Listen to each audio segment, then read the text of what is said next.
ڕشتەی مرواری نووسین و ئامادەکردنی عەلادین سەجادی.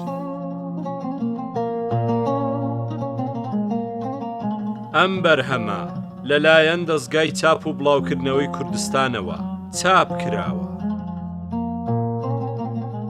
خوێندنەوە و بەدەنگیکردن دەستگای میدیایی هاوڵاتی. بەرگی یەکەم.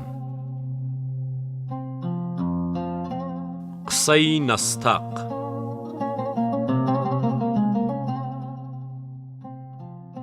کابرایەکی کورد ژنێکی هێنا، ناوی لەیلا بوو.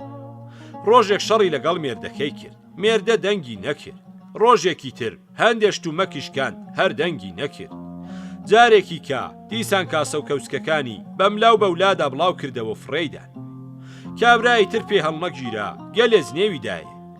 ژنەکە وتی پیاوەکە لە بیرت دێ کە تازە هێنابووتم بانگە دەکرد لەیلا لە خۆشیانە گەزگەز باڵا دەکرد کەچی ئێستا کەس نێوم پێدەی. کابرا وتی ژنەکە ئێستا کە تێگەیشتوم کە ئەوسا چەندە شێت بووم.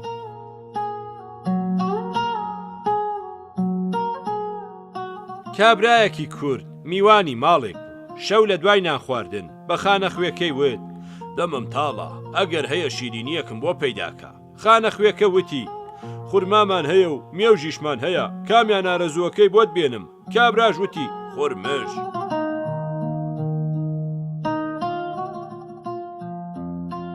شێخ ڕەزا و وەسمان پاشای جاف ئەکەونە شەڕە شێعر. شێخ ڕەزا بە شێعر دەزەکا بە قسەوتن بە وەسمان پاشا. وەسمان پاشا ژەڵەیە شێخ ڕەزا من شێعر و میعر نازانم، وە کوردی هەردوو گونم وە قنگت.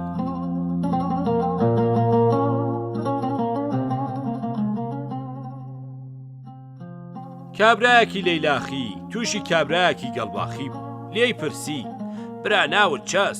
وتی یوسف. ئەمیش پێی وت برای عازیز یۆڵفەز فرە خاسی شکر توخوا برا ناو باوکت چەس؟ ئەویش پێی وت بۆ ڕیش باوکتەوە ناو خۆمت خاس زانی جانۆرەی ناو باوکمە.